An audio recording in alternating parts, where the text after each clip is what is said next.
दोस्तों नमस्कार, मेरे चैनल पर आपका स्वागत है। दोस्तों अगर चैनल पर नए हैं तो चैनल को सब्सक्राइब करिएगा, बेल आइकन को दबाइएगा ताकि वीडियो का जो नोटिफिकेशन है वो आपको मिलता रहे।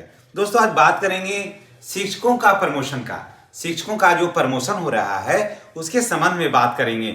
लेटर जारी हुआ है कि चाहे आप नियोजित शिक्षक हों, चाहे आप विशिष्ट शिक्षक हों, चाहे आप बीपीएससी अध्यापक हों, बीपीएससी के माध्यम से सेलेक्ट हुए हैं तो टीआरई 1, टीआरई 2, टीआरई 3 के भी शिक्षक हैं तो भी आपके लिए ये बहुत गुड न्यूज है। और कैसे आपका हो रहा है प्रमोशन वो सब के बारे में हम आपके साथ जानकारी शेयर कर रहे हैं। देखिए, नियोजित शिक्षक जो हैं उनके पास तो अनुभव की कोई कमी नहीं है, अनुभव का तो उनके पास भंडार पड़ा हुआ है। तो इसलिए अभी नियोजित शिक्षकों की बात को थोड़ा सा अभी किनारे रखते हैं। अब बात करते हैं विशिष्ट शिक्षकों का। विशिष्ट शिक्षकों ने नियोजित शिक्षक जैसे पद को छोड़ करके सक्षमता परीक्षा दे करके फिर ये लोग बने विशिष्ट शिक्षक। विशिष्ट शिक्षक बने तब बाद में क्या हुआ कि इनकी सेवा जो था वो अवरुद्ध हो गया, इनकी नियुक्ति नई हो गई। अब भी ये बेचारे जब परीक्षा देकर के यहाँ पर आए तो असमंजस की स्थिति में पड़ गए कि अब क्या होगा। नियमावली में था कि नियुक्ति तिथि से के 8 वर्ष के बाद आपका प्रमोशन होगा, तो वैसे में नई नियुक्ति हो गई तो विशिष्ट शिक्षक भी यहाँ पर फंस गए आकर के। अब बात करते हैं विद्यालय अध्यापक। ये लोग सोचे थे, यानी कि बीपीएससी वाले जो नियोजित से या विशिष्ट से बीपीएससी में गए, वो सोचे कि चलो यहाँ पर बहुत ओल झोल है नियोजित शिक्षक में, चलो परीक्षा देते हैं और बन जाते हैं बीपीएससी के माध्यम से विद्यालय अध्यापक, तो मेरा वो ओल झोल हो जाएगा समाप्त, वो क्लियर हो जाएगी हमारी नौकरी। लेकिन वहां पर भी इनका सोच थोड़ा सा रुक गया। हो गया क्या कि इनका मूल वेतन हो गया जाकर के 25,000 रुपया, ठीक है, और प्रमोशन भी हो गया बाद में सदन में बहुत हंगामा हुआ। जानते हैं दोस्तों, सदन में इस बार सबसे ज्यादा किसी भी विषय पर विधान परिषद में अगर चर्चा हुई, सबसे ज्यादा शिक्षकों के मामले में ही चर्चा हुई। शिक्षकों के मुद्दे सदन में गूंजा, भिन्न भिन्न नेताओं के माध्यम से, विभिन्न एमएलसी के माध्यम से इसमें गूंजा आवाज। तो ये सबसे ज्यादा मांग हुआ शिक्षकों का। तो उसी में हुआ कि जब नियोजित शिक्षक थे तो ऑलरेडी इनको सारा कुछ व्यवस्था मिल रहा था, अब जब विशिष्ट शिक्षक बने तो इनके सुविधाओं में कमी क्यों।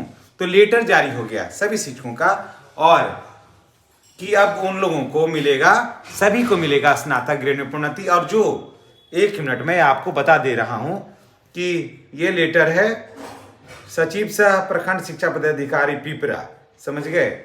ये लेटर है कि इसमें कहा है साहब कि चाहे भी कोई भी शिक्षक हो, इनको सभी लोगों को मिलेगा लाभ, इसका सभी को लाभ मिलेगा, चाहे वो नियोजित शिक्षक हो या विशिष्ट शिक्षक हो या विद्यालय अध्यापक हो, है ना, सबको इसका लाभ मिलना है। और इसमें आपको लाभ मिलेगा कैसे, प्रमोशन होगा तो इसमें कौन सा पेपर लगेगा, इन सारे बातों की जानकारी हम आपके साथ शेयर कर रहे हैं। आपको सबसे पहले करना होगा नियुक्ति पत्र, उसके बाद योगदान पत्र आप नोट कर लीजिए, आपको बहुत काम आएगा। उसके बाद दक्षता प्रमाण पत्र, उसके बाद प्रशिक्षण का प्रमाण पत्र, उसके बाद सेवा पुस्तिका, जो आपका सेवा पुस्तिका है उसकी फोटोकॉपी लगेगी। उसके बाद और भी कोई शैक्षणिक प्रमाण पत्र है तब वो, और उसके बाद भी प्रपत्र को बढ़िया से आप भर करके दे दीजिएगा तो आपको होगा।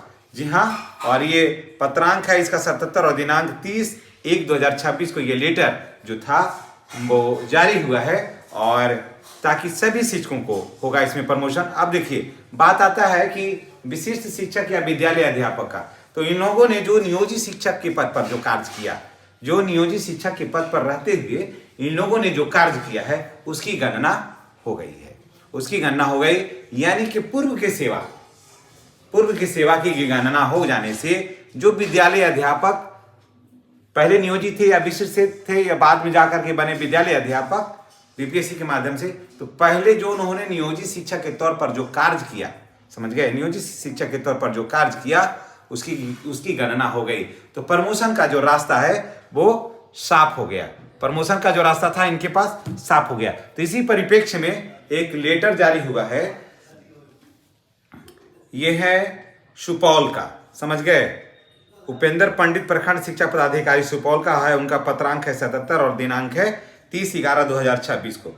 उन्होंने सभी पंचायती राज से जुड़े हुए सभी नियोजित शिक्षक उस बीपीएससी से बहाल वो शिक्षक जो पहले नियोजित थे वो, और उसके बाद विशिष्ट शिक्षक जो सक्षमता 1, 2, 3 पास करके बने हैं विशिष्ट शिक्षक, वो सारे लोगों का प्रमोशन का जो है दौर है वो शुरू हो गया है। और अब सभी का होगा प्रमोशन, इसमें किसी को कोई दो राय नहीं है। मैंने जो बताया है वो पेपर को आप नोट कर लीजिएगा। एक बार मैं पुनः बता देता हूं लास्ट में दोस्तों, इससे पहले कि अगर आप चैनल पर नए हैं तो मैंने ये चैनल आपके लिए शुरू किया है। मुझे पूरी उम्मीद है कि ये बातें, ये जानकारियां आपको पसंद आएगी। उसमें आपको पहले देखिए जमा होगा नियुक्ति पत्र, योगदान पत्र, आप देखिएगा उसमें क्रमबद्ध से आप लिख लीजिएगा, वैसे ही जमा कर दीजिएगा 2 प्रति में। नियुक्ति पत्र, योगदान पत्र, दक्षता प्रमाण पत्र, प्रशिक्षण का प्रमाण पत्र, सेवा पुस्तिका का ऊपर का 2-3 पन्ना का फोटोकॉपी, 3 पन्ना का, और नीचे पीछे तरफ का 2 पन्ना का फोटोकॉपी लगा दीजिएगा। शैक्षणिक प्रमाण पत्र और विहित प्रपत्रों को बढ़िया से भर करके उसका प्रपत्र ऊपर से लगा के समेकर भर करके आप जमा कर दीजिएगा बीआरसी में। निश्चित रूप से आपका प्रमोशन हो रहा है। और नियोजित शिक्षक को कुछ ज़्यादा कुछ करना नहीं है। अब नियोजित शिक्षक की बात आते हैं, जिसको मैंने साइड में रख दिया था। नियोजित शिक्षकों के पास अपार संभावनाएं हैं प्रमोशन का, कि इनके पास तो कोई ओल जोल है ही नहीं। तो इनका भी 12 वर्ष मांग रहा था, ये तो 20 वर्ष ऑलरेडी करके बैठ गए, तो इनका भी प्रमोशन हो गया। और साथ साथ आप सभी का होगा। हालांकि फर्स्ट चरण में अभी नियोजित शिक्षकों का हो रहा है, उसके बाद विशिष्ट शिक्षक का होगा, उसके बाद विद्यालय अध्यापक का हो जाएगा। 3 चरण में होकर के आराम आराम से हर कुछ संपन्न हो जाएगा। तो दोस्तों ये जानकारी आपको कैसी लगी है कमेंट करके बताइएगा। और सभी को 2 इंक्रीमेंट के साथ आप लोगों को प्रमोशन मिल रहा है। ये जानकारी आपको कैसी लगी है कमेंट करके बताइएगा।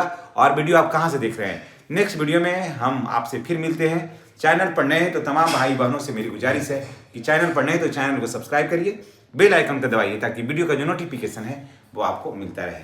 जय शिक्षक, जय बिहार, हैप्पी होली।